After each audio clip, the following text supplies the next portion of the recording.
Bismillahirrahmanirrahim. Assalamualaikum warahmatullahi wabarakatuh. Alhamdulillahilladzi arsala rasulahu bil huda wa dinil haq liyudhhirahu 'alad dini kullih wa kafa billahi syahida. Fa inna ahsanal kalami kalamullah wa khairal huda huda Muhammad sallallahu alaihi wasallam wa syarrul umuri muhdatsatuha. Saya heran ya dengan Ustadz Zaka gitu ya, dengan channel Effendi. Sepertinya kalau berbicara Muhammadiyah itu ngawur saja gitu. Kalau ingin tahu yang benar, berbicara Muhammadiyah itu harus diukur dengan parameter Muhammadiyah, bukan dengan parameter individu.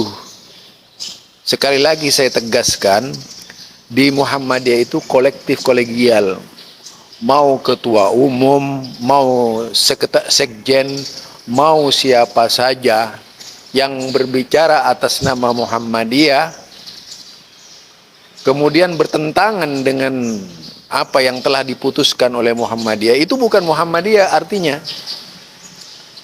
Jadi perkataan Ustadz Ade Hidayat, sekali lagi saya katakan, meskipun Ustadz Ade Hidayat itu adalah seorang wakil Majelis Tabligh pimpinan pusat Muhammadiyah, mewakili yaitu KH Fathur Rahman Kamal, tentu saja apa yang disampaikan oleh Ustadz Ade Hidayat itu adalah sebuah wacana, bukan Muhammadiyah. Jadi sebuah wacana, bukan Muhammadiyah. Karena kalau berbicara Muhammadiyah, itu berbicara ADART, berbicara produk yang dikeluarkan oleh Muhammadiyah. Seperti putusan-putusan, himpunan putusan tarjih Muhammadiyah, itu yang pertama. Yang kedua, yaitu fatwa-fatwa tarjih Muhammadiyah. Nah, itu seluruhnya menjadi dasar landasan untuk mengetahui Muhammadiyah. Misalnya Ma'mun Murad dan kemudian yaitu mantri yang duduk di mantri, misalnya membaca sholawat, tentu saja itu bukanlah perbuatan Muhammadiyah. Walaupun orangnya Muhammadiyah itu seperti orang Islam misalnya. Kalau ada orang Islam mencuri, apakah kemudian kita akan mengatakan Islam mengajarkan pencuri? Tidak seperti itu. Artinya di dalam hal ini harus kritis benar. Misalnya ada kelompok NU, ya, ada kelompok NU misalnya. Ada orang NU yang menyatakan bertentangan dengan kebiasaan-kebiasaan di NU. Tidak bisa itu disebut NU. Sama halnya dengan Muhammadiyah. Maka tidak bisa diklaim sebagai orang Muhammadiyah, sebagai sebagai hasil keputusan Muhammadiyah, jika apa yang disampaikan kepada umat itu tidak didasarkan kepada hasil-hasil yang diproduksi oleh majelis masing-masing. Misalnya majelis tarjih Muhammadiyah menghasilkan himpunan putusan tarjih Muhammadiyah, tentunya dengan kesepakatan bersama dari seluruh ulama yang ada di Muhammadiyah seluruh Indonesia, baru menjadi keputusan Muhammadiyah. Jika sekarang ada sholawat yang dibaca oleh Ma'mun Murad misalnya, demikian juga yang dibaca oleh Pak Menteri itu misalnya, ya tidak bisa itu dinyatakan dia itu hasil produk Muhammadiyah. Justru mereka itu melanggar kebiasaan-kebiasaan di Muhammadiyah. Saya ini sudah lama jadi dai lembaga dakwah khusus pimpinan pusat Muhammadiyah, bahkan saya kader Muhammadiyah dari awal. Sebelum ada Ustadz Ade Hidayat, saya sudah kader. Nah itu, saya masuk Muhammadiyah itu sudah tahun 76. Jadi perkembangan Muhammadiyah saya tahu persis. Nah di situ perjalanan saya ini tentunya bukan hanya sebatas perjalanan biasa, tetapi Di dalam tubuh Muhammadiyah banyak mempelajari mana yang termasuk Muhammadiyah dan mana yang tidak.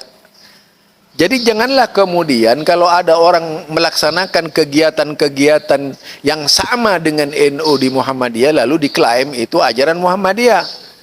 Itu konyol. Sama saja Anda mengatakan jika ada, kenapa ketika ada teroris misalnya tidak mengatakan itu ajaran Islam sekalian? Kan sama dengan Anda, kegoblokannya di situ kalau kita pahami dari Anda itu. Jadi jika kita cermati, misalnya Islam banyak teroris, Islam banyak tukang rampok, misalnya Islam banyak pelacur misalnya, apa kemudian akan mengatakan bahwa Islam itu ajarannya seperti itu? Yang salah itu manusianya. Tidak bisa kemudian dinyatakan bahwa Muhammadiyah yang berbuat seperti itu. Silakan saja, mau ketua umum, mau sekjen, mau majelis-majelis di Muhammadiyah, jika bertolak belakang dengan apa yang sudah dihasilkan oleh Muhammadiyah, jelas itu bukan suara Muhammadiyah. Jadi suara Muhammadiyah ini ditata di atas ketentuan-ketentuan yang sudah ada. Apapun yang disampaikan misalnya oleh Ustadz Adi Hidayat, yaitu hanya wacana Ustadz Adi Hidayat saja, bukan Muhammadiyah. Walaupun membawa-bawa Muhammadiyah. Itu ya. Demikian juga kalau mau membaca versi sejarah Muhammadiyah itu banyak. Bukan hanya 1, 2, 3, 4, 5. Banyak sejarah Muhammadiyah itu kalau ingin dibaca secara tuntas. Dan kalau mau berbicara hasil keputusan Muhammadiyah, baca misalnya seperti putusan Tarjih Muhammadiyah. Di situ misalnya nggak ada kita diperintahkan membaca Sayyidina gitu. Solawatnya ya solawat yang diajarkan Nabi, bukan solawat yang dibaca oleh Ma'mun Murad. Itu jelas. Karena di Muhammadiyah banyak solawat yang dikritisi seperti Barzanji, kemudian juga yaitu solawat Nariyah itu dikritisi oleh Muhammadiyah. Jadi kalau mau berbicara Muhammadiyah ini harus tahu benar dulu apa yang dipakai oleh Muhammadiyah, tidak melihat orangnya. Jika ternyata apa yang disampaikan oleh orangnya itu bertentangan dengan kebiasaan yang sudah diputuskan oleh Muhammadiyah, ya bukan Muhammadiyah namanya. Apa yang dilakukan mereka itu. Ya, bahkan di WhatsApp, saya punya WhatsApp yang isinya itu 1.200 orang ya. 1.200 orang. Itu kajian Tarjih Muhammadiyah. Saya di situ tampil sebagai pengkritik yang luar biasa dalam bidang hadis, dalam bidang fikih dan sebagainya. Itu saya orangnya. Lah itu. Nah, kalau di situ mau berlaga, di situ banyak pimpinan pusat, banyak pimpinan daerah, pimpinan wilayah, ada seluruhnya. Tetapi untuk mengeluarkan sebuah pendapat di situ, tentunya berdasarkan yang sudah berlaku di Muhammadiyah. Kadang-kadang juga ada teman-teman di luar itu yang nyelundup masuk tapi bisa ketahuan gitu. Jadi kalau mau berbicara Muhammadiyah, ya kalau mau berbicara Muhammadiyah harus menggunakan parameter Muhammadiyah. Kalau ada orang luar berbicara Muhammadiyah seenak kentutnya, itu artinya dia memang sengaja ingin membenturkan Muhammadiyah dengan Muhammadiyah. Karena sudah memang mereka sudah kalah debat melulu gitu. Dalam berbagai event-event ya, kalau kita lihat ya, di dalam wacana internasional saja, mereka ini anak-anak kecil saja yang teriak-teriak itu, seperti Wahabi-Wahabi, anak-anak kecil. Ya semacam Sani Oye, semacam siapa namanya, Zaka, semacam Channel Effendi itu. Aduh, bagi saya mah, makanya saya sekarang malas mau berkomentar tentang mereka. Karena pengetahuannya cetek sekali.